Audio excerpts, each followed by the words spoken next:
மேஷராசிக்காரர்களுக்கு ஐப்பசி மாத பலன்கள் எப்படி இருக்குங்கிறத இந்த நிகழ்ச்சியில் நம்ம பார்க்குறோம்.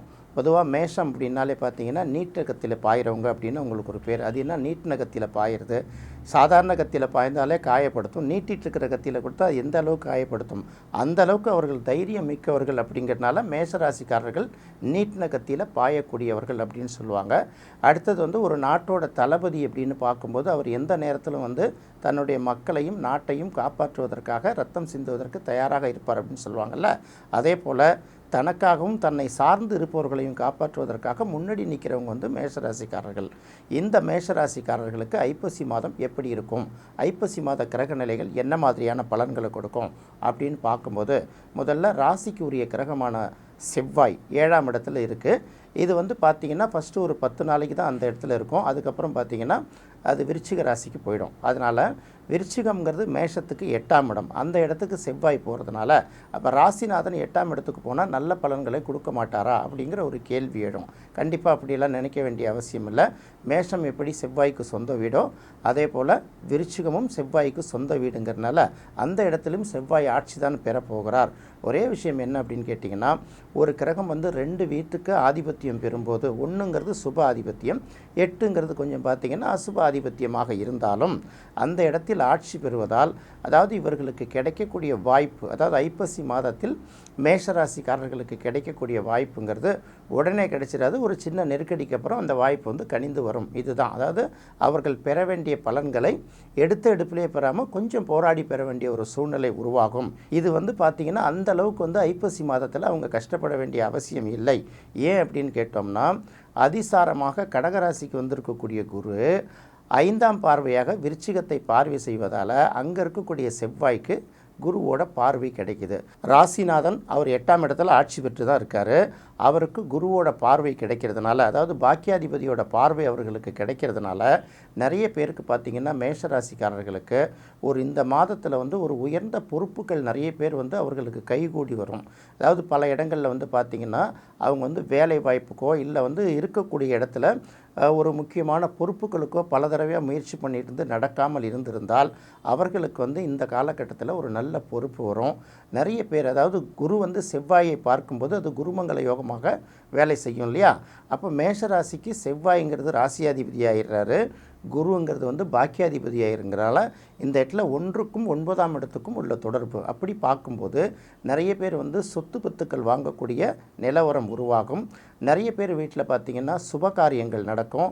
நிறைய பேர் பார்த்திங்கன்னா பல விதங்களில் ஏன்னா 8ஆம் இடத்தையும் குறிக்கிறதுனால சேமிப்பு செய்கிற அளவுக்கு அவர்களுக்கு ஏதாவது ஒரு வருவாய் கிடைக்கும். அதே போல் இதுக்கு முன்னாடி மூதாதையர்களுடைய சொத்துக்கள், இந்த பங்கு பிரிக்கப்படாத சொத்துக்கள் ஏதாவது வழக்குகளில் நிலுவையில் இருந்தால் அதில் ஒரு நல்ல முடிவுக்கு வருங்கிறத தெரிஞ்சுக்கணும். இதுதான் அதனால் ராசிநாதன் செவ்வாய் 8ஆம் இடத்திலிருந்து ஆட்சி பெற்றிருந்தாலும் குருவோட பார்வை பெற்றிருப்பதால் நல்ல பலன்களே கொடுக்கும். உடல்நிலையில் சின்ன சின்ன பிரச்சனைகள் இருந்தால் கூட அதிலேருந்து ரெக்கவரி ஆகிறதுக்கான ஒரு வாய்ப்பு கிடைக்கும். இது மேஷராசிக்கு இந்த ஐப்பசி மாதத்தோட முதல் பலனாக எடுத்துக்கலாம். அடுத்து பார்க்கும்போது 4ஆம் இடத்தில், இது வரைக்கும் 3ஆம் இடத்தில் இருக்கக்கூடிய குரு இப்போதைக்கு 4ஆம் இடத்துல வந்திருக்காரு. பொதுவாக 4ஆம் இடத்துல வரக்கூடிய குரு அந்த அளவுக்கு நல்ல பலன்களை கொடுக்காது.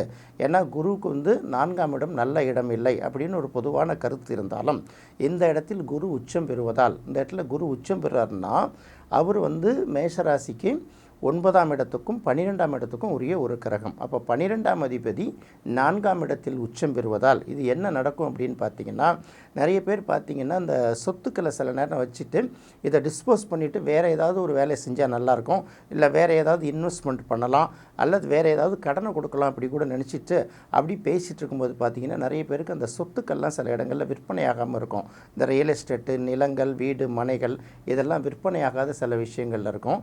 சில பேருக்கு பார்த்திங்கன்னா இந்த வீடு, மனை, வாகனங்கள் கூட சில இடங்களில் விற்பனை ஆகிட்டு வேறு வண்டி மாற்றலாம் அல்லது விற்றுட்டு இப்போதைக்கு வாகனம் வேணாம் அப்படின்னு நினைக்கிறாங்க இல்லையா.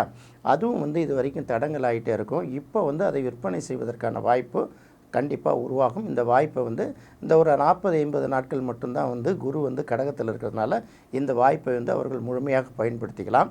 ஏற்கனவே 3ஆம் இடத்துல வந்து இதுவரைக்கும் இந்த குரு கொடுக்காத சில நல்ல பலன்களை, ஏன்னா 3ம் நல்ல இடம் இல்லை, 4ம் நல்ல இடம் இல்லை, அப்படி இருந்தால் கூட அந்த 3ஆம் இடத்துல இருந்து சுத்தமாக கிடைக்காத பலன், நெகட்டிவாக நடந்த பலன்கள்லாம் குரு இந்த 4ஆம் இடத்துக்கு வரும்போது மாறும்.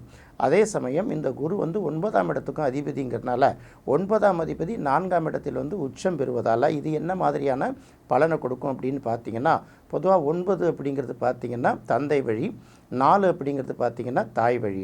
அதாவது தான் இருக்கக்கூடிய இடத்தில் இவர்களுடைய செல்வாக்கு உயரும்.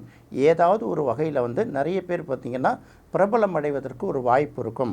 இதுவரைக்கும் எதிர்பாராத சில விஷயங்களை முடித்து சிலருடைய பாராட்டுகளை பெறுவதற்கும் அந்த வழி கிடைக்கும். அதாவது இருக்கிற இடத்தில் ஒரு நகரமாக இருந்தாலோ, ஒரு கிராமமாக இருந்தாலோ, அல்லது ஒரு சின்ன நிறுவனமாக இருந்தாலோ, ஒரு தெருவில் இருக்கிறவங்கள பார்த்திங்கன்னா இவர்களை வந்து ஏதாவது ஒரு வகையில் வந்து புகழடைவதற்கான ஒரு வாய்ப்பு, இல்லை வந்து பாராட்டு பெறுவதற்கான ஒரு வாய்ப்பு கிடைக்கும். 4ஆம் இடத்து குரு வந்து உடல்நிலை ரீதியாக சில பாதிப்புகளை ஏற்படுத்தினாலும், சில ஆரோக்கிய குறைவுகளை ஏற்படுத்தினாலும் அந்த கௌரவம் வந்து இவர்களுக்கு குறையாது அப்படிங்கிறத நம்ம கண்டிப்பாக தெரிஞ்சுக்கலாம். அடுத்து பார்க்கும்போது 5ஆம் இடமான சிம்மத்தில் வந்து கேது இருக்கிறது வந்து அது பெரிய அளவுக்கு மன நிறைவை கொடுத்துட்ருக்கு. அது எப்படி இருந்தாலும் பார்த்திங்கன்னா மனசுக்குள்ளே ஏதாவது ஒரு விஷயத்தை அந்த சஞ்சலத்தை கொடுத்துக்கிட்டே தான் இருக்கும். அது பொதுவாகவே வந்து 5ஆம் இடம் வந்து கேதுக்கு உகந்த இடம் இல்லை இல்லையா? அதனால் பார்த்திங்கன்னா அந்த குழந்தைகள் வழியில் ஏதாவது ஒரு சில விஷயங்கள் மன நெருக்கடிகள் வரதான் செய்யும். அதை வந்து பெருசாக எடுத்துக்க வேண்டிய அவசியம் இல்லை. அதே சமயத்தில் பார்த்திங்கன்னா அரசு அலுவலகங்கள், இல்லை வந்து அரசு கட்டிடங்கள், அல்லது அரசு அலுவலகங்களை ஒட்டி இருக்கக்கூடிய விநாயகர் கோயில்களுக்கு ஒரு ஞாயிற்றுக்கிழமை போய் வழிபட்டிங்கன்னா இந்த மன நெருக்கடி கொஞ்சம் குறையும். அதே போல் பார்த்திங்கன்னா தேவையில்லாத விஷயங்கள், இது இப்படி ஆகிடுமோ அப்படி ஆகிடுமோ அப்படின்னு நினச்சி பயப்படக்கூடிய விஷயங்களை மனசில் போட்டு உழட்டிக்காமல் வேறு ஏதாவது பாசிட்டிவான விஷயங்கள், ஏற்கனவே நடந்த பழைய சுகமான விஷயங்களை மனதுக்கு வந்து ரீவைண்ட் பண்ணி கொண்டு வந்துட்டிங்கன்னா அது உங்களுக்கு வந்து ஒரு மன நிறைவை கொடுக்கும். ஒரு மாதிரி மனசை வருடக்கூடிய சிந்தனைகளை விட்டு நீங்கள் விடுபடுவதற்கும் ஒரு வாய்ப்பு உருவாகும். அதை முதல்ல தெரிஞ்சுக்கணும். அடுத்தது பார்க்கும்போது 6ஆம் இடத்தில் சுக்கிரன் நீச்சம் பெற்றிருக்கு. 7ஆம் அதிபதி 6ஆம் இடத்தில் நீச்சம் பெற்றிருக்கு. அப்போ வந்து வருவாயை தரக்கூடிய 2க்கும் 7க்கும் உரிய கிரகம் நீச்சம் பெற்றிருக்கிறது நல்லதா அப்படின்னு பார்க்கும்போது ஒரு வகையில் அது ரொம்ப நல்லது. மேஷராசிக்கு 7ஆம் அதிபதி 2ஆம் அதிபதியாக இருந்தாலும் அவர் நீச்சம் பெற்றிருந்தாலும் ஜென்ரலாக என்ன சொல்லுவாங்கன்னா, சரராசிக்கு வந்து 2க்கும் 7க்கும் உரிய கிரகம், குறிப்பாக 7க்குரிய கிரகம் 6, 8, 12 மறையிறது நல்லதுன்னு சொல்லுவாங்க. அப்படி பார்க்கும்போது சுக்கிரன் 6ஆம் இடத்தில் மறைந்திருப்பது ரொம்ப நல்ல பலனை கொடுக்கும். அவர் நீச்சம் பெற்றிருந்தால் கூட சனியோட பார்வை சுக்கிரனுக்கு கிடைக்கிறதுனால பொதுவாகவே பார்த்திங்கன்னா இது எல்லா ராசிகளுக்குமே ஒரு வகையில் ஒரு பலனை கொடுக்கும். எப்படி கொடுக்கும் அப்படின்னு பார்த்திங்கன்னா, ஏன்னா இந்த சுக்கிரன் நீச்சம் பெற்றிருந்தால் ஆசைகள் பெரிய அளவுக்கு நிறைவேறாது அப்படின்லாம் நினைக்கக்கூடாது. நீங்கள் 100 ரூபாய்க்கு ஆசைப்பட்டீங்கன்னா கையில் ஒரு 60 ரூபா கிடைக்கும். இந்த 60 ரூபாயை பார்த்திங்கன்னா உங்களுக்கு ஏதோ பிடிக்குதோ பிடிக்கலையோ உங்களுக்கு தேவையான பணத்தில் கொஞ்சம் கிடைச்சிரும் இல்லையா? அந்த மாதிரி சில விஷயங்களில் கிடைக்கும். அப்போது மேஷராசிக்காரர்களுக்கு பார்த்திங்கன்னா வருவாய் வந்து எதிர்பார்த்த அளவுக்கு கிடைக்காட்டி கூட கண்டிப்பாக அதில் ஒரு 75%, 85% கிடைச்சிரும். அது எந்த வழியாக இருந்தால் என்ன, தேவைக்கேற்ற பணம் கண்டிப்பாக வந்து சேரும். ஒய்ஃபுக்கு சில நேரங்களில் வந்து பார்த்திங்கன்னா அவங்களுக்கு உடல்நிலை அந்த மாதிரி சில நிலை பாதிக்கப்பட்டாலும் சனியோட பார்வை கிடைப்பதனால அதுலேருந்து ரெக்கவரி ஆகி மேலே வந்துடுவாங்க. இதை மட்டும் இப்போதைக்கு நம்ம பார்த்தா போதும். ஏற்கனவே ராசி அதிபதி செவ்வாய் 8ஆம் இடத்துல இருந்தால் என்ன பலன் அப்படிங்கிறத பார்த்துட்டோம். அதுக்கு அடுத்தது பார்க்கும்போது இந்த ராசிக்கு 11ஆம் இடத்துல ராகு இருக்குது. பொதுவாக ராகு வந்து 11ஆம் இடத்துல இருக்கிறது நல்ல விஷயங்களை அள்ளி அள்ளி கொடுக்குங்கிறதுல மாற்று சிந்தனையே கிடையாது. இது வந்து பார்த்திங்கன்னா ஜாதக ரீதியாக பார்க்கும்போது சரலக்கணங்களுக்கு இந்த 11ஆம் இடம் வந்து பாதகஸ்தானமாக இருக்கே, அங்கே இருக்கிற ராகு என்ன பலனை கொடுக்கும் அப்படிங்கிற ஒரு எண்ணம் இருந்தால் கூட இந்த குரு வந்து அதிசார பயிற்சி இந்த காலகட்டங்கள் வரைக்கும் சரியாக சொல்லும்போது பார்த்திங்கன்னா டிசம்பர் 6ஆம் தேதி வரைக்கும் இந்த ராகு வந்து பெரிய அளவுக்கு ஒரு நல்ல பலன்களை கொடுக்காது. ஏன்னா குரு பார்வை இப்போ கிடைக்கல இல்லையா? மிதுனத்தில் குரு இருந்த வரைக்கும் அந்த பார்வை கிடைச்சதுனால உங்களுக்கு அந்த பலன் கிடைச்சிது. இப்போ வந்து சற்று அது குறைவாக இருக்கும். அது என்னென்னா தொழிலில் வந்து உங்களுக்கு கிடைக்கக்கூடிய லாபம் வந்து சற்று குறைவாக இருக்கும். இன்னொரு பக்கம் பார்க்கும்போது நம்மளுடைய மூத்த சகோதர சகோதரிகள் வயதில் மூத்தவர்களுடைய ஆதரவு சற்று குறைவாக இருக்கும். அதனால் அதை இப்போதைக்கு பெருசாக எடுக்காமல் வழக்கமாக என்ன வேலைகள் போயிட்டுருக்கோ அப்படியே போயிடலாம். புதிய சிந்தனைகள், மாற்று சிந்தனைகள் தொழில் ரீதியாக இப்போதைக்கு கூடாது. அதுக்கு அடுத்தது ஏற்கனவே 7.5 சனி தான் நடந்துகிட்டு இருக்குது அப்படின்னு தெரியும். 12ஆம் இடத்துல இருக்கக்கூடிய சனி ஒரு நிறைவான உறக்கத்தை கொடுத்துருக்கு. அது ஏதோ சிந்தனைகளில் பலவிதமான சிந்தனைகளில் பேசி இல்லை மனசுலேயே நினச்சி தூக்கம் பாதிக்கப்பட்டிருக்கும். இன்னும் சில பேருக்கு பார்த்திங்கன்னா அப்படியே உட்கார இடத்துல, நிற்கிற இடத்துல, பஸ்ஸில் போகிற இடத்துல, பேருந்தில் போகிற இடத்துலலாம் தூக்கம் வந்துகிட்டே இருக்கும். இது 2 நிலையும் மாறி இந்த சனி பகவான் கொடுத்துட்டு இருப்பார்.